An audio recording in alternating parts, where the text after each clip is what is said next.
नमस्ते, welcome to the UPSC podcast channel. आज हमारी इंडियन पॉलिटी सीरीज में हम बात करेंगे चैप्टर 88 यानी विदेश नीति या फॉरेन पॉलिसी पर। हाँ, फॉरेन पॉलिसी। तो फॉरेन पॉलिसी यानी विदेश नीति आखिर है क्या? बेसिकली ये वो रोड मैप है जिसके हिसाब से भारत दुनिया के बाकी देशों के साथ डील करता है। बिल्कुल। अपने नेशनल इंटरेस्ट्स मतलब देश के फायदे को सबसे ऊपर रखते हुए रिश्ते बनाना, निभाना और हाँ, कभी-कभी मुश्किल फैसले लेना। बिल्कुल। और ये रोड मैप बनता कैसे? इसके पीछे कई फैक्टर्स काम करते हैं। हाँ। जैसे हमारी ज्योग्राफी, कहाँ स्थित है हम, पड़ोसी कैसे हैं, ये बहुत मायने रखता है। हाँ, बिल्कुल। फिर हमारा इतिहास और हमारी कल्चरल वैल्यूज जो हमें सिखाती हैं कि दुनिया को कैसे देखना है। हमारे देश का सोशल स्ट्रक्चर कैसा है, हमारी पॉलिटिकल सिस्टम डेमोक्रेसी है तो लोगों की राय मायने रखेगी, है ना? सही है। फिर आता है इंटरनेशनल मिलियो, यानी उस समय दुनिया में चल क्या रहा है। कोल्ड वॉर थी, आज जैसा मल्टीपोलर वर्ल्ड है। दुनिया की बड़ी ताकतों का रवैया कैसा है, वर्ल्ड ऑर्गेनाइजेशंस जैसे यूएन का क्या रोल है। हाँ, और फिर देश की अपनी कैपेबिलिटी मतलब इकोनॉमिक स्ट्रेंथ कितनी है, मिलिट्री पावर कैसी है, अंदरूनी हालात कैसे हैं, स्टेबल हैं या नहीं, पब्लिक ओपिनियन किस तरफ है। हाँ, और सबसे जरूरी लीडरशिप की विजन क्या है, वो देश को कहाँ ले जाना चाहते हैं। ये सब चीजें मिलकर तय करती हैं कि भारत दुनिया के स्टेज पर कैसे एक्ट करेगा। एग्जैक्टली। तो आज हम इसी विदेश नीति के कुछ कोर प्रिंसिपल्स जो इसकी बुनियाद है उन पर थोड़ी गहराई से बात करते हैं। ये वो गाइडिंग लाइट्स हैं जो आप कह सकती हैं आज़ादी के बाद से भारत के इंटरनेशनल रिलेशंस को शेप करती आई हैं। बिल्कुल। Let's unpack this. पहला और शायद सबसे फंडामेंटल प्रिंसिपल है प्रमोशन ऑफ वर्ल्ड पीस, दुनिया में शांति और सुरक्षा बनाए रखना। ये सुनने में थोड़ा आइडियलिस्टिक लग सकता है ना? हाँ, लगता तो है, लेकिन इसके पीछे बहुत सॉलिड रीजनिंग है। ये सिर्फ कोई मॉरल बात नहीं है, ये प्रैक्टिकल जरूरत भी है। हमारे संविधान का आर्टिकल 51 जो directive principles of state policy का हिस्सा है, हाँ? वो स्टेट को बाकायदा डायरेक्ट करता है कि इंटरनेशनल पीस एंड सिक्योरिटी को प्रमोट करे। अब सवाल है क्यों? क्योंकि एक न्यूली इंडिपेंडेंट देश जिसके पास रिसोर्सेज कम हैं और जिसे अपना इकोनॉमिक डेवलपमेंट करना है, वो वॉर या कॉन्फ्लिक्ट अफोर्ड ही नहीं कर सकता। सही बात है। ये तो ऐसा है जैसे घर में अगर रोज लड़ाई झगड़ा हो तो बच्चे पढ़ नहीं सकते, बड़े लोग काम पर फोकस नहीं कर सकते, घर की तरक्की एकदम रुक जाती है। बिल्कुल वही बात।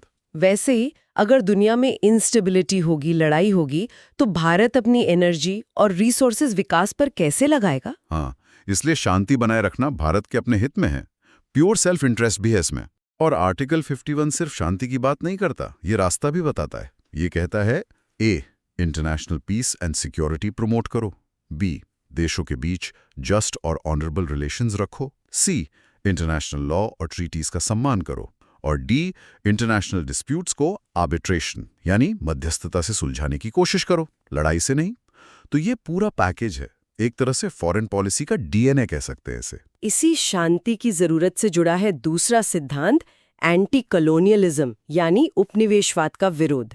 भारत खुद लगभग 200 साल ब्रिटिश कॉलोनियलिज्म का शिकार रहा है। हमने वो एक्सप्लॉयटेशन, वो गुलामी झेली है। हाँ, वो अनुभव बहुत गहरा है। तो ये तो स्वाभाविक था कि आजाद भारत कॉलोनियलिज्म के सख्त खिलाफ होगा। बिल्कुल। कॉलोनियलिज्म और इंपीरियलिज्म मतलब साम्राज्यवाद का मतलब ही है दूसरे देशों पर कब्जा करना, उनके रिसोर्सेज को लूटना, उन्हें पॉलिटिकली और इकोनॉमिकली दबा कर रखना। ये सरासर अन्याय है। और जहां अन्याय होगा वहां शांति कैसे हो सकती है? हो ही नहीं सकती। सही। इसलिए भारत ने हमेशा हर तरह के कॉलोनियलिज्म और इंपीरियलिज्म को खत्म करने की वकालत की, उसकी लिक्विडेशन की बात की। और ये सिर्फ बातों तक सीमित नहीं था।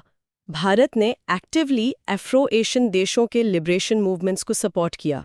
सोचिए, इंडोनेशिया में डच के खिलाफ, मलाया में ब्रिटिश के खिलाफ, ट्यूनीशिया और अल्जीरिया में फ्रेंच रूल के खिलाफ, घाना में ब्रिटिश रूल के खिलाफ, नमीबिया में साउथ अफ्रीकन कब्जे के खिलाफ।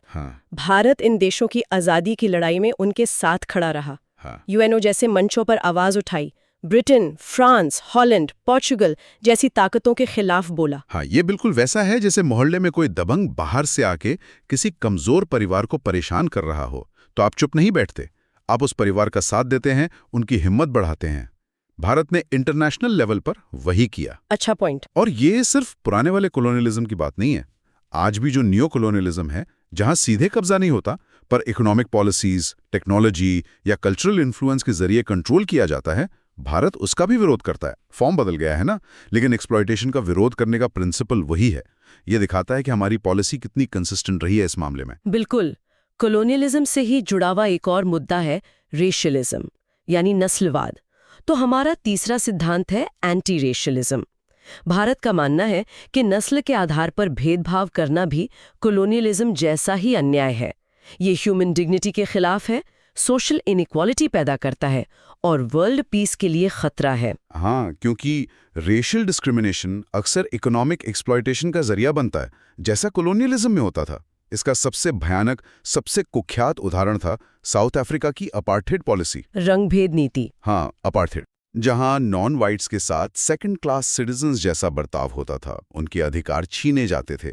बिल्कुल सिस्टमैटिक डिस्क्रिमिनेशन था। भारत ने अपार्थाइड के खिलाफ बहुत कड़ा स्टैंड लिया।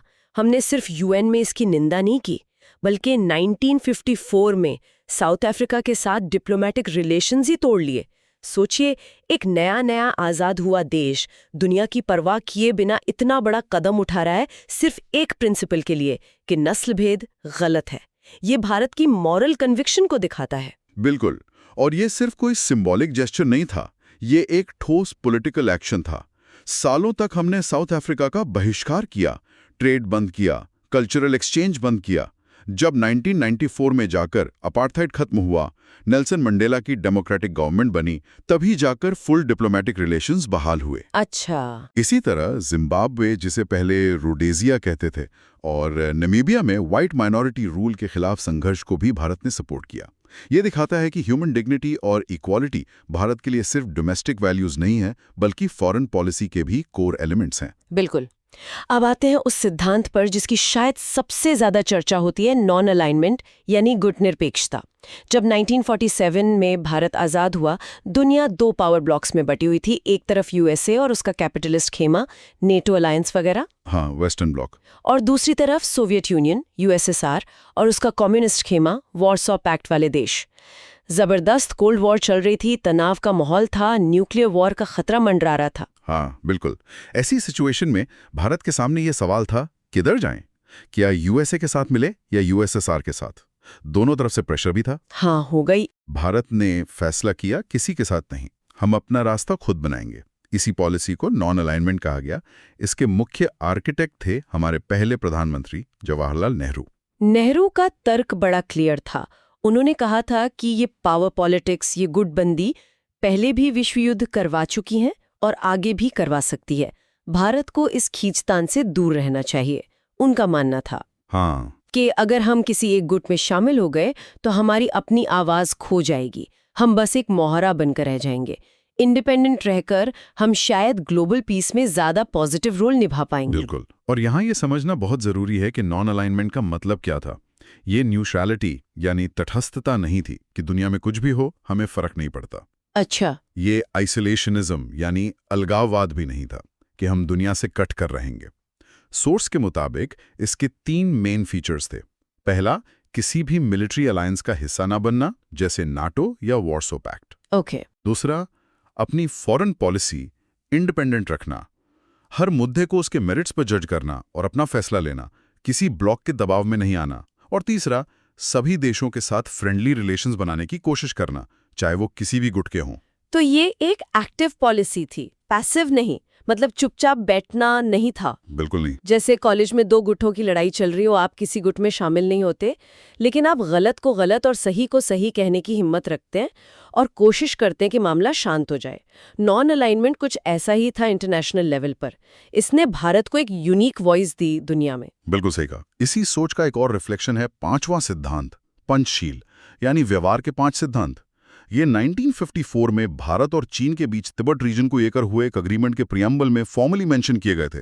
इस पे साइन किया था जवाहरलाल नेहरू और चीनी प्रीमियर चाउ एन लाई ने। पंचशील? हाँ, ये नाम तो बहुत सुना है। ये 5 सिद्धांत क्या थे? सुनने में तो बहुत सिंपल लगते हैं। हाँ, है तो सिंपली। 1.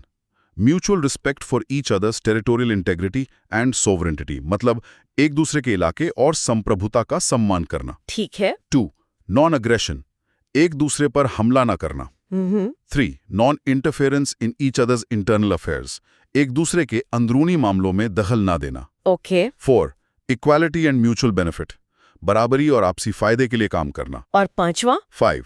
पीसफुल कोएग्जिस्टेंस, शांति से साथ साथ रहना, भले ही पॉलिटिकल या सोशल सिस्टम्स अलग क्यों ना हो। ये तो बहुत अच्छे सिद्धांत है। बिल्कुल, ये सिद्धांत कोल्ड वॉर के तनाव भरे माहौल में एक ऑल्टरनेटिव अप्रोच थे कि कैसे देश आपस में शांति से रह सकते हैं बिना एक दूसरे के मामलों में टांग अड़ाए। ये बहुत पॉपुलर हुए। बर्मा, आज का म्यांमार, युगोस्लाविया, इंडोनेशिया जैसे कई देशों ने इन्हें अपनाया। इसे नॉन अलाइनमेंट के साथ साथ इंटरनेशनल रिलेशंस की थ्योरी और प्रैक्टिस में भारत का एक बड़ा कंट्रीब्यूशन माना जाता है। हाँ, हालांकि ये बात और है कि चाइना ने खुद 1962 में इन सिद्धांतों की धज्जियां उड़ा दी जब भारत पर आक्रमण किया। ये दिखाता है कि इंटरनेशनल रिलेशंस में सिद्धांत कितने भी अच्छे हों, ज़मीनी हकीकत और नेशनल इंटरेस्ट अक्सर हावी हो जाते हैं। ये बिल्कुल सही पॉइंट है। आइडियलिज्म और रियलिज्म का ये टेंशन फॉरेन पॉलिसी में हमेशा रहता है। फिर भी पंचशील एक इम्पॉर्टेंट आइडियल बना रहा। बिल्कुल। अगला प्रिंसिपल है अफ्रो एशियन देशों पर स्पेशल फोकस रखना। वैसे तो भारत सबसे दोस्ती रखना चाहता था, नॉन अलाइनमेंट का मतलब यही था, लेकिन जो देश हमारी तरह कॉलोनियलिज्म से निकले थे, जो डेवलपिंग थे, उनके साथ एक खास सॉलिडारिटी, एक खास जुड़ाव महसूस किया गया। हमारी समस्याएं और एस्पिरेशंस, हमारी उम्मीदें मिलती जुलती थीं। हाँ, ये स्वाभाविक भी था। मकसद था इन नए आज़ाद हुए देशों के बीच एकता बनाना, इंटरनेशनल फोरम्स पर उनकी आवाज़ को मजबूत करना और उनके इकोनॉमिक डेवलपमेंट के लिए मिलकर काम करना, इंटरनेशनल हेल्प जुटाना। ये कुछ ऐसा है जैसे आप अपने क्लास के उन बच्चों के साथ ज़्यादा कनेक्ट करते हैं जिनका बैकग्राउंड आपसे मिलता जुलता हो, जिनके चैलेंजेस आप बेहतर समझते हो। हाँ, सही एनालॉजी है। भारत ने इसके लिए कई कदम उठाए। 1947 में आज़ादी मिलते ही न्यू दिल्ली में पहली एशियन रिलेशंस कॉन्फ्रेंस बुलाई। हाँ, आज़ादी के तुरंत बाद 1949 में इंडोनेशिया की आज़ादी के मुद्दे पर एशियन देशों को एकजुट किया। 1955 में इंडोनेशिया के बांदुंग शहर में हुई ऐतिहासिक एफ्रो एशियन कॉन्फ्रेंस में भारत ने सेंट्रल रोल निभाया। यहीं से नॉन अलाइंड मूवमेंट यानी नैम की औपचारिक शुरुआत हुई, है ना? बिल्कुल। बांदुंग कॉन्फ्रेंस बहुत महत्वपूर्ण थी और ये सहयोग आगे भी जारी रहा। भारत ने डेवलपिंग कंट्रीज के इंटरेस्ट्स को प्रमोट करने वाले कई ग्रुप्स बनाने में मदद की, जैसे ग्रुप ऑफ 77 G77, हाँ, जो 1964 में UNCTAD United Nations conference on trade and development के दौरान बना था। ये आज भी विकासशील देशों का सबसे बड़ा कोएलिशन है यूएन में, जो उनके आर्थिक हितों की वकालत करता है। फिर 1990 में बना ग्रुप ऑफ 15 G15, जिसका फोकस साउथ साउथ कोऑपरेशन यानी विकासशील देशों के आपसी सहयोग पर था। और रीजनल लेवल पर देखें तो SAARC, South Asian Association for Regional Cooperation, 1985 में बना। हाँ, सार्क का मकसद साउथ एशिया में कोऑपरेशन बढ़ाना था। फिर BIMSTEC, bay of Bengal initiative for multi sectoral technical and economic cooperation, 1997 में बना, जो बंगाल की खाड़ी के आसपास के देशों को जोड़ता है। इंडियन ओशन रिम एसोसिएशन भी 1997 में बना। इन सब में भारत का एक्टिव रोल रहा। हाँ, इसी लीडरशिप रोल की वजह से कुछ पड़ोसी देश भारत को कभी-कभी बिग ब्रदर भी कहते हैं। अब इसके पॉजिटिव कॉनोटेशंस भी हैं, एक जिम्मेदार, मदद करने वाला बड़ा भाई, और लेकिन नेगेटिव कॉनोटेशंस भी हो सकते हैं कि भारत डोमिनेट करने की कोशिश करता है। तो ये एक डेलिकेट बैलेंस है जिसे भारत को मैनेज करना पड़ता है। समझ आता है। अब 7वां प्रिंसिपल थोड़ा सरप्राइजिंग लग सकता है, लिंक्स विद कॉमनवेल्थ। 1949 में भारत ने फैसला किया कि वो कॉमनवेल्थ ऑफ नेशंस का मेंबर बना रहेगा और ब्रिटिश क्राउन को कॉमनवेल्थ के हेड के तौर पर स्वीकार करेगा। ये तब हुआ जब भारत रिपब्लिक बन रहा था, अपना संविधान लागू कर रहा था। ये थोड़ा कॉन्ट्रडिक्टरी नहीं लगता? एक तरफ रिपब्लिक बन रहे हैं, दूसरी तरफ क्राउन को हेड मान रहे हैं। हाँ, सरफेस पर देखने में लगता है, लेकिन इसके पीछे की कहानी समझनी जरूरी है। सोर्स इसे क्लैरिफाई करता है। पहली बात, ये एक एक्स्ट्रा कॉन्स्टिट्यूशनल डिक्लेरेशन था, ये संविधान का हिस्सा नहीं था। अच्छा। दूसरी, कॉमनवेल्थ सॉवरेन देशों का एक वॉलंटरी एसोसिएशन है, मतलब अपनी मर्जी से शामिल होते हैं, अपनी मर्जी से छोड़ सकते हैं। मेंबरशिप से भारत की सॉवरेनिटी पर कोई असर नहीं पड़ता, भारत पूरी तरह संप्रभु है।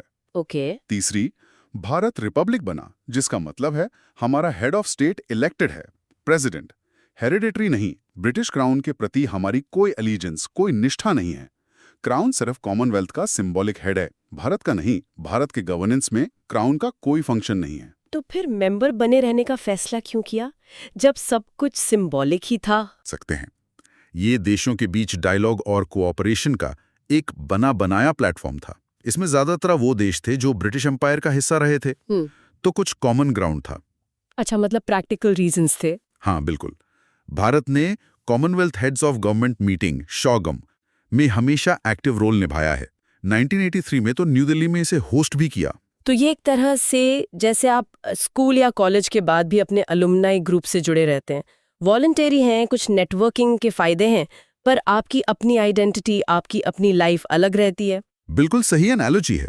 ये एक प्रैक्टिकल फैसला था, आइडियलिज्म से ज्यादा रियलिज्म पर आधारित था। कॉमनवेल्थ मेंबरशिप ने भारत को ग्लोबल स्टेज पर एक और मंच दिया। समझ गए। 8वां सिद्धांत है support to the UNO, united nations organization, संयुक्त राष्ट्र संघ को समर्थन।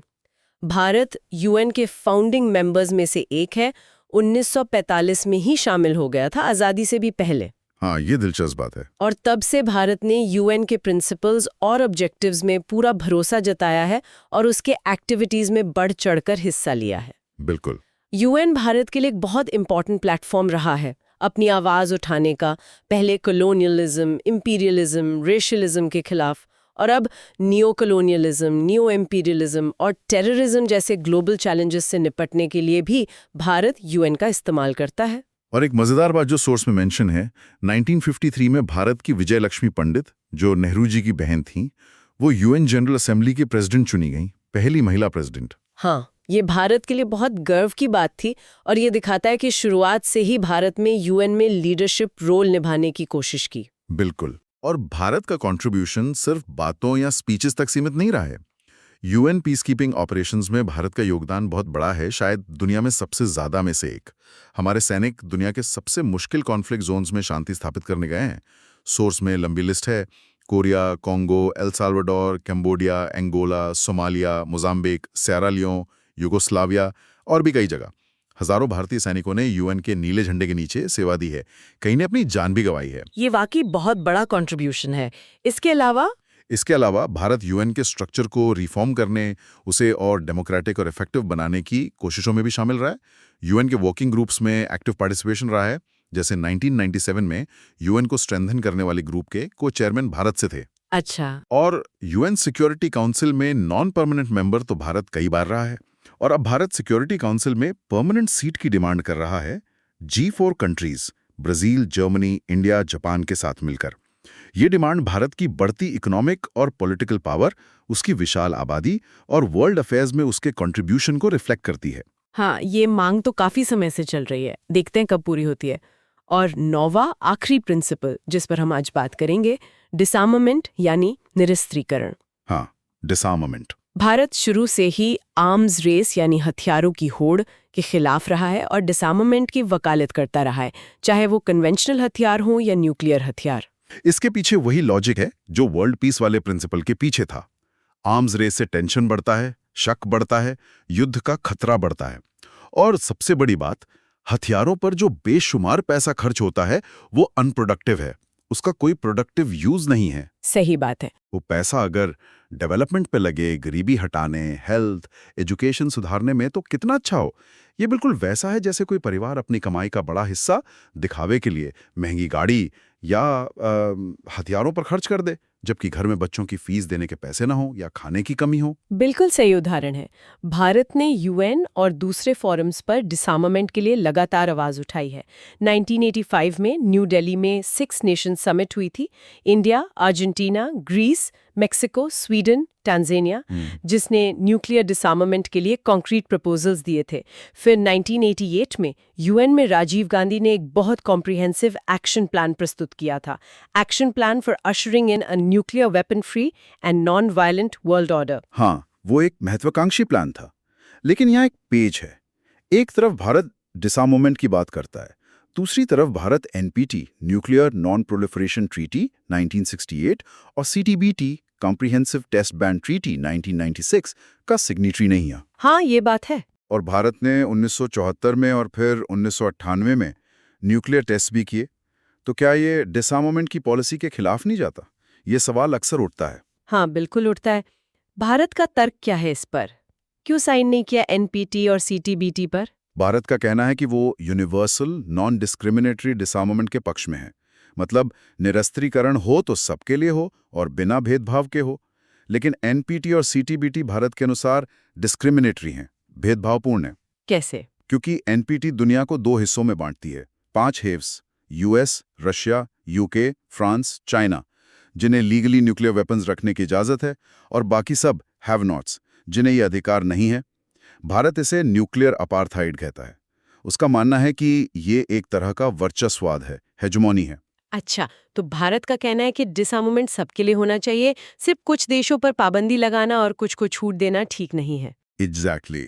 भारत का मानना है कि जब तक ये 5 न्यूक्लियर वेपन स्टेट्स अपने हथियार खत्म करने के लिए तैयार नहीं होते, तब तक दूसरों को रोकना हिपोक्रेसी है। और ये एक सिक्योरिटी डिलेमा पैदा करता है, खासकर भारत जैसे देशों के लिए जिनके पड़ोस में न्यूक्लियर पावर्स हैं। इसलिए भारत ने साइन नहीं किया, अपने न्यूक्लियर ऑप्शन को ओपन रखा, प्योरली एज अ डिटरेंट, मतलब अपशृंखला के लिए, ताकि कोई हम पर न्यूक्लियर हमला करने की हिम्मत ना करे। ये एक कॉम्प्लेक्स इश्यू है, जहां प्रिंसिपल्स और नेशनल सिक्योरिटी की रियलिटीज टकराती हैं। काफी कॉम्प्लेक्स है ये। तो ये थे हमारी फॉरेन पॉलिसी के कुछ बुनियादी सिद्धांत। वर्ल्ड पीस को बढ़ावा देना, anti colonialism, anti रेशियलिज्म, non alignment, Panchsheel, Afro Asian देशों पर फोकस, कॉमनवेल्थ से रिश्ते, यूएन को सपोर्ट और डिसआर्मामेंट की वकालत। ये दिखाते हैं कि भारत दुनिया में अपनी जगह कैसे देखता है और किन मूल्यों के आधार पर अपने रिश्ते बनाता है। बिल्कुल। और ये समझना जरूरी है कि ये सिद्धांत कोई पत्थर की लकीर नहीं है। दुनिया बदल रही है, ग्लोबल पावर इक्वेशंस बदल रहे हैं, नए चैलेंजेस आ रहे हैं जैसे terrorism, climate change, cyber security. तो इन सिद्धांतों की इंटरप्रिटेशन और एप्लीकेशन भी समय के साथ इवॉल्व होती है, नेशनल इंटरेस्ट को ध्यान में रखते हुए। कोर वैल्यूज शायद वही रहें, लेकिन उन्हें नेविगेट करने का तरीका बदल सकता है, और बदलता भी है। सही कहा। चलिए अब आगे बढ़ते हैं। ठीक है, अब हम गुजराल सिद्धांत मतलब गुजराल डॉक्ट्रिन पर थोड़ी बात करेंगे। ये नाम ना अक्सर सुनने में आता है, खासकर जब भारत की विदेश नीति की बात हो या पड़ोसियों के साथ रिश्तों की। हाँ, बिल्कुल। ये 1996 का दौर था।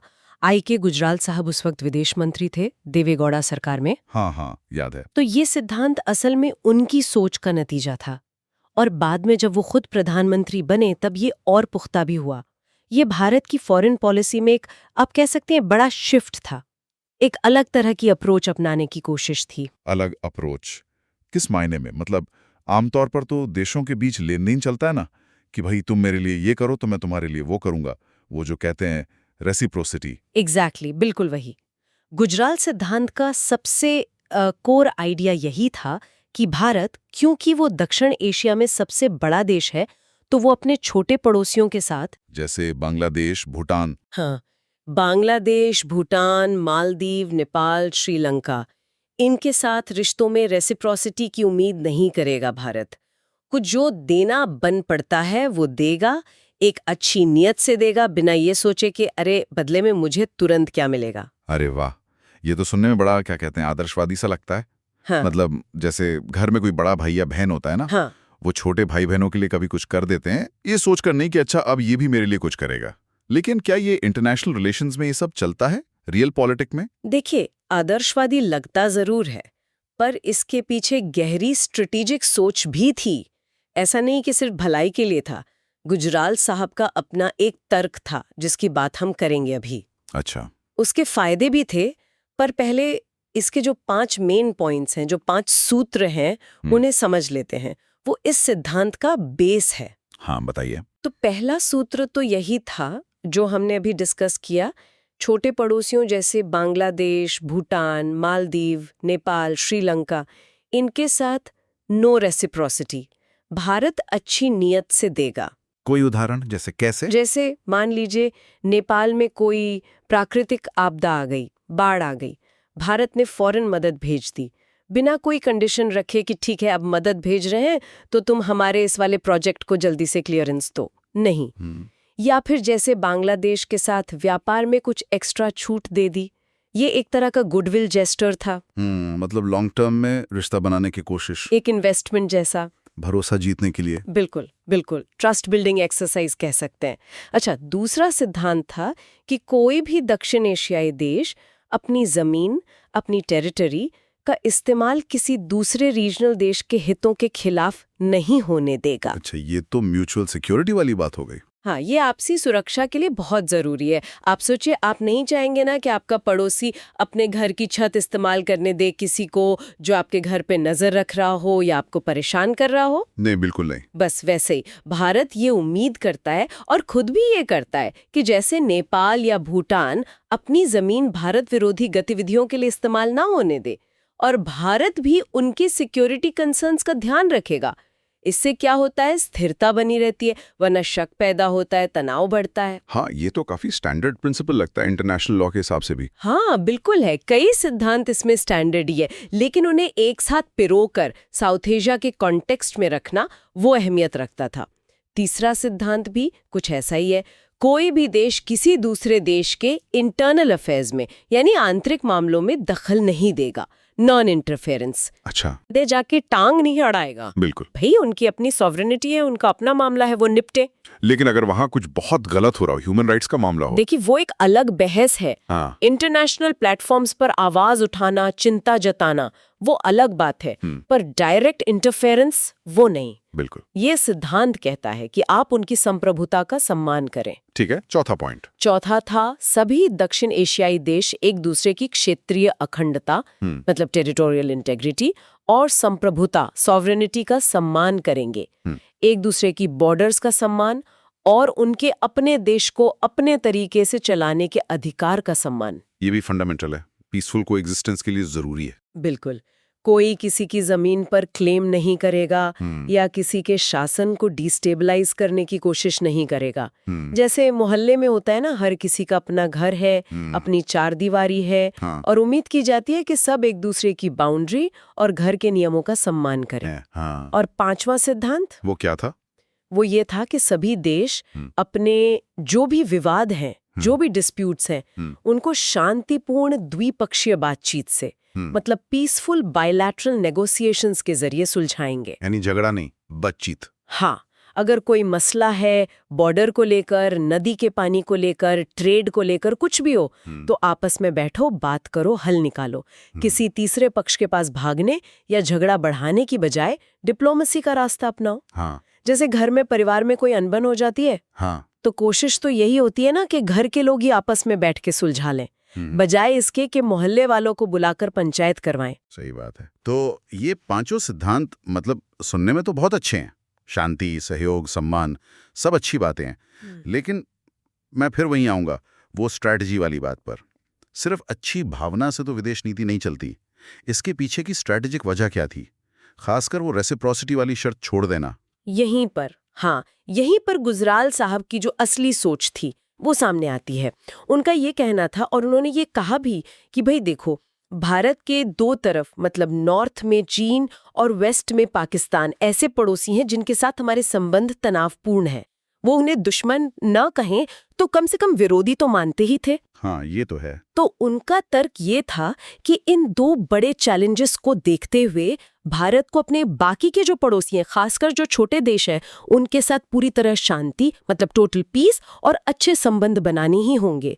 ये एक जरूरत है। अच्छा, तो ये एक तरह का बैलेंसिंग एक्ट हुआ कि अगर दो मुश्किल मोर्चे हैं तो बाकी मोर्चों को एकदम शांत रखो, बल्कि उन्हें अपना दोस्त बना लो। एग्जैक्टली, बिल्कुल सही पकड़ा। ये एक बैलेंसिंग एक्ट था।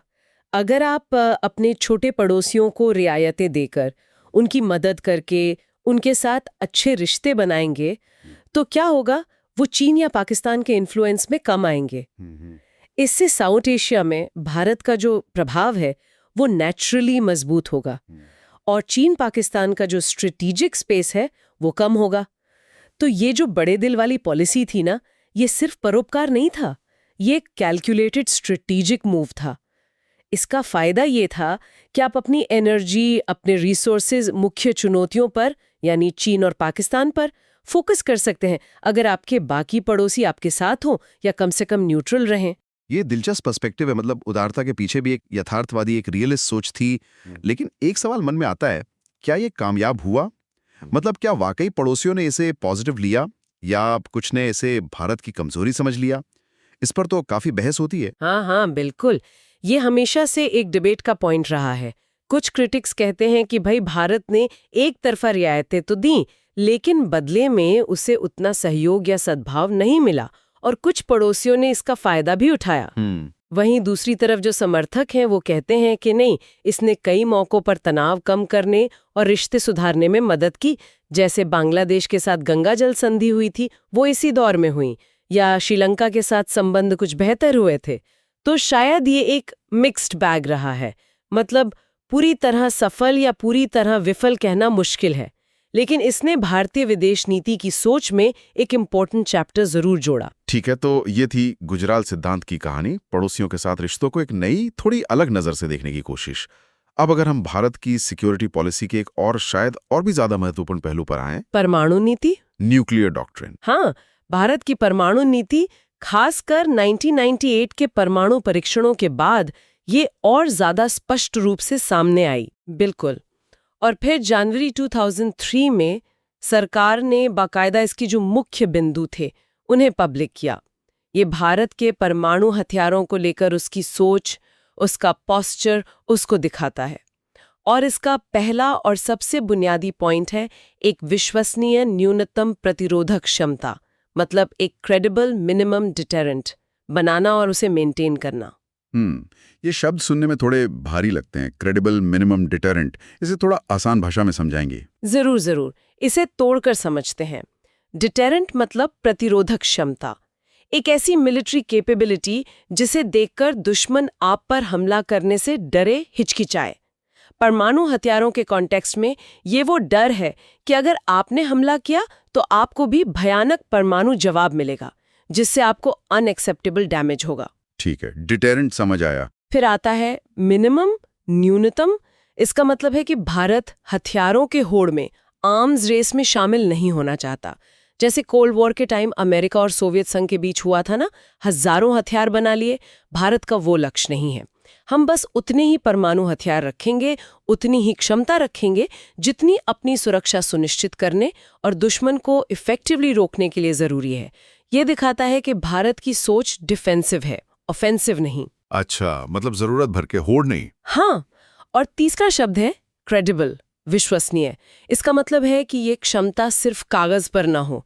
दुनिया को और खासकर हमारे जो पोटेंशियल विरोधी हैं, उनको ये यकीन होना चाहिए कि भारत के पास वाकई ये हथियार हैं, उन्हें डिलीवर करने की टेक्नोलॉजी है, मिसाइलें, विमान आदि, और सबसे ज़रूरी, ज़रूरत पड़ने पर उन्हें इस्तेमाल करने की पॉलिटिकल विल, मतलब राजनीतिक इच्छा शक्ति भी है। अगर दुश्मन को लगे कि आप सिर्फ धमकी दे रहे हैं, असल में कुछ कर नहीं सकते या करेंगे नहीं, तो वो डिटरेंट क्रेडिबल नहीं रहेगा, उसका असर खत्म हो जाएगा। तो मतलब कम रखो लेकिन दमदार रखो, और सबको पता होना चाहिए कि जरूरत पड़ने पर इस्तेमाल कर सकते हो। कुछ ऐसा। बिल्कुल सही समझा। जैसे कोई सिक्योरिटी गार्ड है, वो सिर्फ डंडा लेके खड़ा ना रहे, बल्कि उसकी ट्रेनिंग, उसका रवैया ऐसा हो कि चोर को भी लगे कि भाई इससे भिड़ना महंगा पड़ सकता है। बिल्कुल सही समझा। एकदम यही मतलब है। हाँ। अब आते हैं इसके दूसरे और शायद सबसे ज्यादा चर्चित सिद्धांत पर, वो है नो फर्स्ट यूज की पॉलिसी, NFU। हाँ, NFU। इसका मतलब है कि भारत परमाणु हथियारों का इस्तेमाल पहले नहीं करेगा। फर्स्ट स्ट्राइक भारत की तरफ से नहीं होगा। इनका इस्तेमाल केवल तभी किया जाएगा जब भारत की जमीन पर या कहीं भी तैनात भारतीय सेनाओं पर कोई दूसरा देश परमाणु हमला करता है। उसके जवाब में, रिटेलिएशन में ही भारत अपने परमाणु हथियार इस्तेमाल करेगा। ये तो बहुत बड़ी बात है, मतलब एक डिक्लेरेशन है कि हम शुरुआत नहीं करेंगे। दुनिया में कुछ ही न्यूक्लियर पावर्स हैं शायद जिनकी ऐसी ऑफिशियल NFU पॉलिसी है। हाँ, कुछ ही है। इसके पीछे क्या सोच है? क्या ये कोई मॉरल स्टैंड है या ये स्ट्रेटेजिक है? देखिए, ये दोनों का मिक्सचर है। मॉरल एंगल से देखें तो ये भारत की शांतिप्रिय छवि, उसकी जिम्मेदार परमाणु शक्ति होने की इमेज को रीइंफोर्स करता है कि हम न्यूक्लियर वॉर शुरू नहीं करना चाहते। स्ट्रेटेजिक रूप से इसे स्टेबिलिटी बढ़ाने वाला कदम माना जाता है। ये पड़ोसियों को, खासकर पाकिस्तान और चीन को, एक तरह का अश्योरेंस देता है कि भारत अपनी तरफ से परमाणु युद्ध इनिशिएट नहीं करेगा।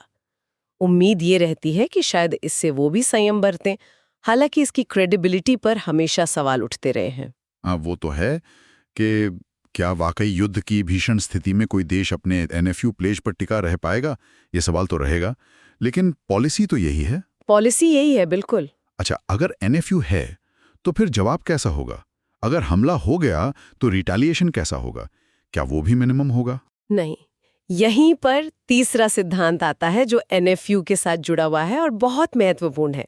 डॉक्ट्रिन ये कहता है कि अगर भारत पर पहला परमाणु हमला होता है तो उसका जो परमाणु प्रतिशोध होगा, जो न्यूक्लियर रिटेलिएशन होगा, वो बहुत बड़ा होगा, मैसिव होगा। मैसिव। हाँ, मैसिव। और उसका उद्देश्य होगा दुश्मन को ऐसी क्षति पहुंचाना, अनएक्सेप्टेबल डैमेज, जिसे वो बर्दाश्त ना कर सके। मतलब जवाब सिर्फ नाम के लिए नहीं होगा, दिखाने के लिए नहीं होगा, वो इतना विनाशकारी होगा कि दुश्मन को अपना हमला करने के फैसले पर रिग्रेट हो। बाप रे। ये डिटरेंस का हिस्सा है। एनएफयू का मतलब कमजोरी नहीं है, इसका मतलब है कि अगर आपने लक्ष्मण रेखा पार की तो फिर अंजाम बहुत भयानक होगा। हम छेड़ेंगे नहीं, पर किसी ने छेड़ा तो छोड़ेंगे नहीं, और छोड़ेंगे भी बहुत बुरी तरह से। समझ गए। ये डिटरेंस को और मजबूत करता है, मतलब हमला करने से पहले 100 बार सोचो। अच्छा, चौथा पॉइंट शायद कंट्रोल को लेकर है कि बटन किसके हाथ में होगा। परमाणु जवाबी हमले का जो अधिकार है, द अथॉरिटी टू रिटेलिएट, वो केवल सिविलियन पॉलिटिकल लीडरशिप के पास होगा। सिविलियन पॉलिटिकल लीडरशिप मतलब चुनी हुई सरकार। हाँ, देश की चुनी हुई सरकार, प्रधानमंत्री और उनके जो प्रमुख सलाहकार हैं, ये फैसले न्यूक्लियर कमांड अथॉरिटी एनसीए के माध्यम से लिए जाएंगे। ये बहुत बहुत महत्वपूर्ण है। इसका मतलब है कि परमाणु बटन सेना के जनरलों के हाथ में नहीं है। हाँ, ये जरूरी है। ये डेमोक्रेटिक कंट्रोल को सुनिश्चित करता है। परमाणु हमला करने जैसा भयानक फैसला कोई सैन्य अधिकारी अकेले नहीं ले सकता। अंतिम निर्णय राजनीतिक नेतृत्व का ही होगा। ये तो होना भी चाहिए। इतना बड़ा फैसला है, पूरी मानवता का सवाल जुड़ जाता है। जैसे घर में भी कोई बहुत बड़ा फैसला लेना हो तो अकेले कोई बच्चा या कोई एक सदस्य नहीं ले लेता, घर के बड़े मुखिया मिलकर तय करते हैं। अच्छा, अगला पॉइंट 5वां, वो गैर परमाणु देशों के बारे में है। हाँ, 5वां सिद्धांत कहता है कि भारत उन देशों के खिलाफ परमाणु हथियारों का इस्तेमाल नहीं करेगा जिनके पास खुद परमाणु हथियार नहीं है, यानी नॉन न्यूक्लियर वेपन स्टेट्स के खिलाफ नो यूज। अच्छा, ये भी भारत की एक जिम्मेदार परमाणु शक्ति होने की छवि को पुख्ता करता है। अगर मान लीजिए किसी ऐसे देश से पारंपरिक युद्ध भी चल रहा हो, कन्वेंशनल वॉर, लेकिन उसके पास परमाणु हथियार नहीं है, तो भारत उस पर परमाणु हमला नहीं करेगा। लेकिन यहाँ एक लेकिन है शायद। मुझे याद आ रहा, छठा पॉइंट कुछ और कहता है। बिल्कुल सही याद है आपको। और ये बहुत महत्वपूर्ण किंतु है, एक इम्पॉर्टेंट एक्सेप्शन है।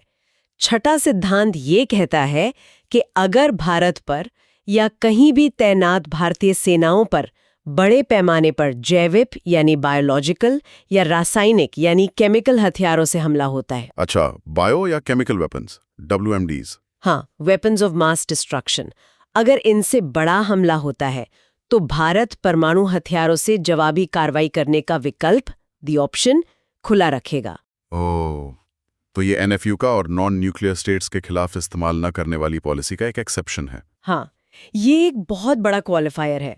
मतलब अगर कोई देश, चाहे उसके पास परमाणु हथियार ना भी हों, पर वो भारत पर बड़े पैमाने पर बायोलॉजिकल या केमिकल हथियारों से हमला करता है, तो भारत उसे इतना गंभीर मानेगा कि वो परमाणु जवाब देने का ऑप्शन खुला रख रहा है। ये तो बहुत गंभीर बात है। ये दिखाता है कि भारत इन WMDs को कितना सीरियसली लेता है। बिल्कुल, ये दिखाता है कि भारत इन सामूहिक विनाश के हथियारों को परमाणु हथियारों जितना ही खतरनाक मानता है और इनके इस्तेमाल को रोकने के लिए कितना कड़ा रुख रखता है। ये एक तरह से डिटरेंस को और एक्सपैंड करता है कि सिर्फ परमाणु हमला ही नहीं, बल्कि बड़े पैमाने पर रासायनिक या जैविक हमला भी बर्दाश्त नहीं किया जाएगा। ये वाकई एक बहुत अहम न्यूआंस है डॉक्ट्रिन का। अच्छा, 7वां पॉइंट, वो नॉन प्रोलिफरेशन और कंट्रोल से जुड़ा लगता है। हाँ, सही। 7वां सिद्धांत कहता है कि भारत परमाणु और मिसाइल संबंधित जो सामग्री है, जो टेक्नोलॉजी है, उसके निर्यात पर, एक्सपोर्ट पर सख्त नियंत्रण जारी रखेगा। मतलब हम ये खतरनाक टेक्नोलॉजी किसी और को नहीं देंगे, खासकर गलत हाथों में नहीं जाने देंगे। इसके अलावा Bharat fissile material cut off treaty FMCT पर जो बातचीत है उसमें भाग लेने को तैयार है, ये वो संधि है जो परमाणु हथियार बनाने के लिए जरूरी फिसाइल मटेरियल जैसे हाईली एनरिच्ड यूरेनियम या प्लूटोनियम इनके प्रोडक्शन पर रोक लगाने का प्रयास करती है। और टेस्टिंग पर रोक? हाँ, और साथ ही भारत परमाणु परीक्षणों पर अपनी एक तरफा रोक जो यूनिलैटरल मॉरेटोरियम है उसे जारी रखेगा। ये रोक 1998 के परीक्षणों के बाद से भारत ने खुद पर लगाई हुई है।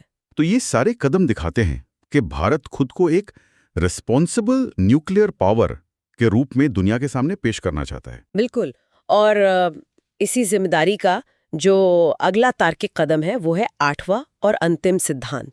वो ये है कि भारत वैश्विक, सत्यापन योग्य, वेरीफाइबल और गैर भेदभावपूर्ण नॉन डिस्क्रिमिनेटरी परमाणु निरस्त्रीकरण के माध्यम से एक परमाणु हथियार मुक्त दुनिया के लक्ष्य के प्रति प्रतिबद्ध है। यानी लॉन्ग टर्म गोल अभी भी यही है कि दुनिया से परमाणु हथियार खत्म हो, चाहे आज सुरक्षा कारणों से भारत को खुद रखने पड़ रहे हैं, पर अल्टीमेट एम वही है। हाँ, भारत का हमेशा से यही स्टैंड रहा है कि डिसआर्मामेंट होना चाहिए, पूरी दुनिया में होना चाहिए, लेकिन वो सबके लिए बराबर हो। ऐसा नहीं कि कुछ देशों को रखने की इजाज़त हो और बाकियों को नहीं। नॉन डिस्क्रिमिनेटरी होना चाहिए और उसकी वेरिफिकेशन हो सके, जांच हो सके। तो ये भारत की जो पुरानी विदेश नीति की कॉन्टिन्यूटी है, जो हमेशा ग्लोबल डिसआर्मामेंट की वकालत करती रही है, उसे दिखाता है। तो ये आज की ज़रूरत और अंतिम लक्ष्य के बीच एक बैलेंस बनाने की कोशिश है। और इन सब नीतियों को लागू करने, फैसले लेने के लिए वो न्यूक्लियर कमांड अथॉरिटी NCA है, उसकी स्ट्रक्चर कैसी है, कौन लोग होते हैं उसमें? हाँ, NCA के स्ट्रक्चर के बारे में भी बताया गया है। इसके 2 हिस्से हैं, एक है पॉलिटिकल काउंसिल और एक है एग्जीक्यूटिव काउंसिल। पॉलिटिकल काउंसिल के अध्यक्ष प्रधानमंत्री होते हैं और यही वो एकमात्र निकाय है, द सोल बॉडी, जो परमाणु हथियारों के इस्तेमाल का अंतिम फैसला ले सकता है, उसे ऑथोराइज कर सकता है। जाहिर है इसमें प्रधानमंत्री के अलावा जो की कैबिनेट मिनिस्टर्स होते हैं, जैसे रक्षा मंत्री, गृह मंत्री, विदेश मंत्री, वित्त मंत्री और राष्ट्रीय सुरक्षा सलाहकार यानी NSA, हाँ, वो सब शामिल होते होंगे। और एग्जीक्यूटिव काउंसिल, उसका क्या काम है? एग्जीक्यूटिव काउंसिल की अध्यक्षता नेशनल सिक्योरिटी एडवाइजर यानी NSA करते हैं। हाँ, इसका काम है पॉलिटिकल काउंसिल को फैसले लेने के लिए जरूरी जानकारी देना, हाँ, जो इंटेलिजेंस इनपुट्स हैं, एनालिसिस है, ऑप्शंस हैं, वो सब मुहैया कराना। इनपुट फंक्शन है इसका। अच्छा। और जब पॉलिटिकल काउंसिल कोई फैसला ले लेती है, कोई निर्देश दे देती है, तो उस निर्देश को जमीनी स्तर पर लागू करना, एग्जीक्यूट करना, उस प्रक्रिया को एग्जीक्यूटिव काउंसिल देखती है। इसमें शायद सैन्य और खुफिया तंत्र के जो प्रमुख होते हैं वो शामिल होते होंगे। तो ये पूरी स्ट्रक्चर फिर से वो सिविलियन सुप्रेमेसी वाला जो सिद्धांत है उसे दर्शाती है। तो ये थी भारत की परमाणु नीति की एक मोटी मोटी रूपरेखा। Credible minimum deterrence, no first use, कुछ शर्तों और एक्सेप्शंस के साथ, जरूरत पड़ने पर मैसिव रिटेलिएशन और सबसे ऊपर सिविलियन कंट्रोल। ये सिद्धांत आज भारत की सुरक्षा रणनीति का एक बहुत ही अहम हिस्सा है। निश्चित रूप से गुजराल सिद्धांत जहां पड़ोसियों के साथ रिश्तों की दिशा तय करने की कोशिश थी, वहीं परमाणु नीति भारत की राष्ट्र सुरक्षा और वैश्विक मंच पर उसकी स्थिति को परिभाषित करती है। दोनों ही भारत की विदेश और सुरक्षा नीति के बहुत महत्वपूर्ण पड़ाव रहे हैं, इसमें कोई शक नहीं। चलिए अब आगे बढ़ते हैं। ठीक है, तो अब हम इंडिया की कनेक्ट सेंट्रल एशिया पॉलिसी पर चर्चा करेंगे। हाँ, ये पॉलिसी आई थिंक 2012 में आई थी। जी, 2012 में लॉन्च हुई थी। और इसका मेन फोकस था सेंट्रल एशिया के वो 5 देश, कजाकिस्तान, किर्गिस्तान, ताजिकिस्तान, तुर्कमेनिस्तान और उज्बेकिस्तान। हाँ, ये 5 स्थान। इनके साथ इंडिया के रिश्तों को एक नई गहराई देना, उन्हें और फैलाना, बेसिकली दोस्ती का लेवल अप करना। बिल्कुल, और ये सिर्फ नमस्ते सलाम वाली दोस्ती नहीं, ये एक कॉम्प्रिहेंसिव, मतलब एक मल्टी प्रोंग्ड अप्रोच है। अच्छा। हाँ, इसमें पॉलिटिक्स, सिक्योरिटी, इकोनॉमी, कल्चर सब शामिल है। जैसे आजकल फोन के प्लान्स आते हैं ना, जिसमें डेटा, कॉलिंग, SMS सब बंडल्ड होता है। हाँ, वैसा ही कुछ वैसा ही फॉरेन पॉलिसी पैकेज समझ लीजिए, ऑल इंक्लूसिव। ओके, तो सबसे पहले बात करते हैं इसके स्ट्रेटेजिक और पॉलिटिकल फाउंडेशन की। जरूर। सोस कहता है कि पॉलिसी का एक बड़ा पिलर है हाई लेवल पॉलिटिकल एंगेजमेंट बनाए रखना, मतलब बड़े नेताओं का आना जाना। हाँ, ये क्यों इतना जरूरी माना गया? देखिए, इंटरनेशनल रिलेशंस में, खासकर इस रीजन में, पर्सनल केमिस्ट्री और टॉप लेवल कमिटमेंट बहुत मायने रखती है। अच्छा। जब तक प्रेसिडेंट्स, प्राइम मिनिस्टर्स या फॉरेन मिनिस्टर्स रेगुलरली नहीं मिलेंगे, एक दूसरे के कंसर्न्स नहीं समझेंगे, तब तक नीचे ब्यूरोक्रेसी लेवल पर चीजें स्मूथली आगे नहीं बढ़ती। जैसे घर में कोई बड़ा फैसला लेना हो तो पहले घर के बड़े बैठकर बात करते ना। हाँ बिल्कुल। वैसे ही देशों के बीच भी है। ये एक तरह से ट्रस्ट बिल्डिंग एक्सरसाइज है, विश्वास बनाने की बात है। समझ गई। और इसी पॉलिटिकल एंगेजमेंट के साथ जुड़ा है सिक्योरिटी कोऑपरेशन, खासकर काउंटर टेररिज्म पर जोर। हाँ, ये बहुत अहम है। ये कितना क्रिटिकल है इस रीजन के कॉन्टेक्स्ट में? Extremely critical. आप देखिए, सेंट्रल एशिया अफगानिस्तान के पड़ोस में है। हाँ। और उस पूरे इलाके की स्टेबिलिटी इंडिया के लिए नेशनल सिक्योरिटी का मामला है। सही बात है। देखिए, आतंकवाद एक ट्रांस नेशनल थ्रेट है, इसकी कोई बाउंड्री नहीं होती। अगर वहां इंस्टेबिलिटी बढ़ती है, एक्सट्रीमिज्म फैलता है, तो उसका असर हमारे दरवाजे तक पहुंच सकता है, देर सवेर। हाँ ये तो है। इसलिए intelligence sharing, joint counter terrorism exercises, military training, ये सब इस पॉलिसी का बहुत अहम हिस्सा हैं। ये वैसा ही है जैसे एक हाउसिंग सोसाइटी में सब मिलकर सिक्योरिटी गार्ड रखते हैं, क्योंकि सबकी सुरक्षा एक दूसरे से जुड़ी हुई है। बिल्कुल सही उदाहरण है। अच्छा, और अकेले काम करने के बजाय पॉलिसी मल्टीलैटरल फोरम्स पर भी जोर देती है, जैसे एससीओ, शंघाई कोऑपरेशन ऑर्गेनाइजेशन। हाँ, एससीओ, जिसमें इंडिया और सेंट्रल एशियन देश दोनों मेंबर हैं, अब एक महत्वपूर्ण प्लेटफॉर्म बन गया है। एससीओ मूलतः सिक्योरिटी और इकोनॉमिक कोऑपरेशन पर फोकस करता है। इसके अलावा यूरेशियन इकोनॉमिक कम्युनिटी या कस्टम यूनियन जैसे फ्रेमवर्क्स का जिक्र भी है पॉलिसी में। अच्छा, तो मल्टीपल फोरम्स। हाँ, इन प्लेटफॉर्म्स का फायदा ये है कि आप रीजनल चैलेंजेस पर एक साथ बात कर सकते हैं, कॉमन सॉल्यूशंस निकाल सकते हैं। रिसोर्सेज बचते होंगे। बिल्कुल, रिसोर्सेज पूल होते हैं, एफर्ट डुप्लीकेट नहीं होता। सोचिए, पानी की कमी या ड्रग ट्रैफिकिंग जैसी समस्याएं किसी एक देश की नहीं है। नहीं, ये तो पूरे रीजन की है। हाँ, ये रीजनल इश्यूज हैं, तो मिलकर ही निपटना पड़ेगा। एससीओ जैसे मंच इसी कोलैबोरेटिव अप्रोच को फैसिलिटेट करते हैं, टीम वर्क जैसा। ठीक है, तो पॉलिटिकल और सिक्योरिटी फाउंडेशन के बाद आते हैं इकोनॉमिक ड्राइवर्स पर। हाँ, इकोनॉमी। इसमें सबसे बड़ा बज़वर्ड है एनर्जी। बिल्कुल। इंडिया सेंट्रल एशिया को एक लॉन्ग टर्म एनर्जी पार्टनर की तरह देख रहा है। जो साफ है, इंडिया दुनिया की फास्टेस्ट ग्रोइंग मेजर इकोनॉमीज में से एक है। हाँ, और हमारी एनर्जी जरूरतें लगातार बढ़ रही हैं, बहुत तेजी से। ये तो है। अभी हम अपनी जरूरत के तेल और गैस के लिए काफी हद तक मिडिल ईस्ट पर निर्भर हैं। हाँ, वो तो है। तो स्ट्रेटेजिक डाइवर्सिफिकेशन के लिहाज से सेंट्रल एशिया, जहां ऑयल और गैस के अच्छे रिजर्व्स हैं, एक आकर्षक विकल्प है। सोचिए, अगर आपके घर में बिजली सिर्फ एक ही ग्रिड से आ रही हो और वो फेल हो जाए, आप चाहेंगे ना कि कोई बैकअप हो? हाँ बिल्कुल। एनर्जी सिक्योरिटी के लिए डाइवर्सिफिकेशन वैसा ही है, मल्टीपल सोर्स होना जरूरी है। लेकिन ये सुनने में जितना अच्छा लगता है, क्या उतना आसान है? सेंट्रल एशिया से इंडिया तक एनर्जी लाना तो एक बड़ा चैलेंज होगा, ट्रांसपोर्टेशन का। बिल्कुल सही, आपने नस पकड़ ली। यही सबसे बड़ा पेच है। अच्छा। सेंट्रल एशिया एक लैंडलॉक्ड रीजन है, यानी चारों तरफ जमीन से घिरा। हाँ। वहां से इंडिया तक पाइपलाइंस बिछाना जियोपॉलिटिकल और लॉजिस्टिकल नाइटमेयर है, मतलब बहुत ही मुश्किल। हाँ, क्योंकि बीच में दूसरे देश आते हैं। बिल्कुल, रास्ते में अफगानिस्तान, पाकिस्तान जैसे देश आते हैं, जहां से ट्रांजिट राइट्स लेना और सिक्योरिटी इंश्योर करना बहुत मुश्किल है। देखिए ना, तापी पाइपलाइन। हाँ, टापी, तुर्कमेनिस्तान, अफगानिस्तान, पाकिस्तान, इंडिया। हाँ, वही तापी पाइपलाइन का प्रोजेक्ट सालों से अटका पड़ा है। ओह। तो पोटेंशियल बहुत है, लेकिन उसे हकीकत में बदलना टेढ़ी खीर है। बहुत चैलेंजेस हैं। समझ गई। अच्छा, एनर्जी के अलावा ट्रेड और इंफ्रास्ट्रक्चर पे भी फोकस है। हाँ, कंस्ट्रक्शन सेक्टर में इंडियन कंपनियों के लिए अपॉर्चुनिटीज बताई गई हैं। हाँ, सेंट्रल एशियन देशों को अपने यहाँ इंफ्रास्ट्रक्चर, सड़कें, पावर प्लांट्स, बिल्डिंग्स डेवलप करना है।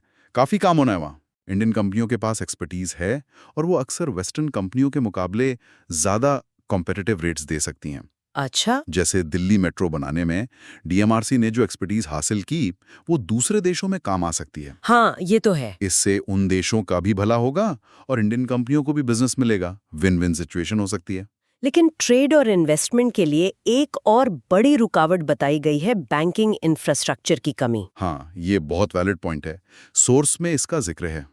आप कितना भी बड़ा सौदा कर लें, अगर पैसा आसानी से और सिक्योरली ट्रांसफर नहीं हो सकता, एलसीज यानी लेटर्स ऑफ क्रेडिट नहीं खुल सकते, लोन्स नहीं मिल सकते, तो बिजनेस कैसे चलेगा? सही बात है, फंस जाएगा सब। बिल्कुल। जैसे आजकल यूपीआई ने इंडिया में छोटे छोटे ट्रांजैक्शंस कितने आसान कर दिए हैं। सोचिए अगर वो ना हो तो कितनी दिक्कत हो। हाँ, कल्पना करना भी मुश्किल है अब तो। बड़े इंटरनेशनल ट्रेड के लिए रोबस्ट बैंकिंग चैनल्स का होना उतना ही जरूरी है।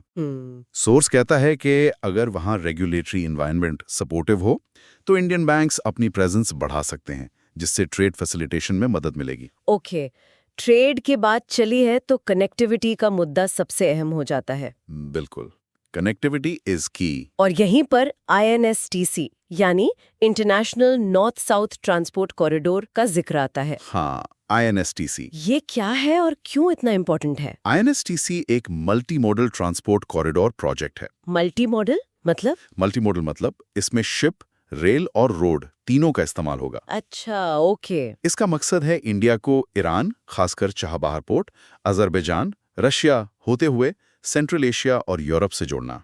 ये मौजूदा सुएज कनाल वाले समुद्री रास्ते के मुकाबले काफी छोटा और पोटेंशियली सस्ता हो सकता है। ओ, तो टाइम और कॉस्ट दोनों बचेंगे। थ्योरेटिकली। हाँ। सोचिए, मुंबई से भेजा गया माल मॉस्को या सेंट्रल एशिया तक पहुंचने में लगने वाला टाइम और कॉस्ट अगर कम हो जाए तो ट्रेड को कितना बूस्ट मिलेगा। हाँ, जबरदस्त। ये सिर्फ माल ढुलाई के लिए नहीं, एनर्जी ट्रांसपोर्ट के लिए भी रिलेवेंट हो सकता है। Sounds like a game changer. लेकिन इसमें भी चैलेंजेस होंगे, पक्का। बिल्कुल। चैलेंजेस तो हैं ही। पहला तो इंफ्रास्ट्रक्चर बनाना ही एक बड़ा काम है। पोर्ट्स डेवलप करना, रेलवे लाइंस अपग्रेड करना, रोड नेटवर्क्स ठीक करना, बहुत पैसा और टाइम लगेगा। दूसरा, इसमें शामिल देशों के बीच कोऑर्डिनेशन और अग्रीमेंट्स को स्ट्रीमलाइन करना, सबकी सहमति बनाना, वो भी मुश्किल होता है। तीसरा, जियोपॉलिटिकल टेंशंस जैसे ईरान पर सैंक्शंस या रशिया यूक्रेन कॉन्फ्लिक्ट इस रूट पर असर डाल सकते हैं। अनिश्चितता रहती है। हाँ, ये बात तो है। तो पोटेंशियल बहुत है, लेकिन इसे फुल्ली ऑपरेशनल बनाना एक मैराथन है, स्प्रिंट नहीं, लंबा काम है। ठीक है। अच्छा, फिजिकल कनेक्टिविटी के साथ साथ डिजिटल कनेक्टिविटी पर भी जोर है। हाँ, ये भी जरूरी है आजकल। एक सेंट्रल एशियन ई नेटवर्क की बात की गई है जिसका हब इंडिया में होगा। ये एक बहुत ही फॉरवर्ड लुकिंग आइडिया है, उस समय के हिसाब से काफी विजनरी था। इसमें टेली एजुकेशन और टेलीमेडिसिन जैसी सर्विसेज देने की बात है। अच्छा। सोचिए, किर्गिस्तान के किसी दूर दराज के इलाके में बैठा मरीज इंडिया के किसी बड़े हॉस्पिटल के स्पेशलिस्ट डॉक्टर से वीडियो कंसल्टेशन ले सके। वाव। या ताजिकिस्तान का कोई स्टूडेंट इंडियन यूनिवर्सिटी के प्रोफेसर का लेक्चर अटेंड कर सके ऑनलाइन। ये तो कमाल है। ये टेक्नोलॉजी का इस्तेमाल करके ज्योग्राफी की सीमाओं को तोड़ने जैसा है। डिस्टेंस इररिलेवेंट हो जाता है। इसे डिजिटल इंडिया का इंटरनेशनल एक्सटेंशन कह सकते हैं। हाँ, एक तरह से बिल्कुल कह सकते हैं। और इसी ह्यूमन कनेक्शन को आगे बढ़ाते हुए हायर एजुकेशन में कोऑपरेशन की बात है। हाँ, एजुकेशन। इंडिया का एजुकेशन सिस्टम सस्ता होने का फायदा उठाने की बात है, यहाँ तक कि बिश्केक में एक सेंट्रल एशियन यूनिवर्सिटी खोलने में मदद की पेशकश भी। ये सॉफ्ट पावर डिप्लोमेसी का एक क्लासिक उदाहरण है। Soft power? हाँ, मतलब बिना जोर जबरदस्ती के अपना प्रभाव बढ़ाना।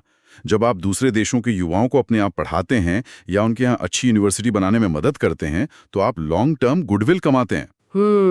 वो स्टूडेंट्स जब वापस जाकर अपने देशों में लीडरशिप पोजीशंस पर पहुंचते हैं तो इंडिया के प्रति एक सकारात्मक रवैया रखते हैं, एक रिश्ता बन जाता है। ये तो लॉन्ग टर्म इन्वेस्टमेंट है। बिल्कुल।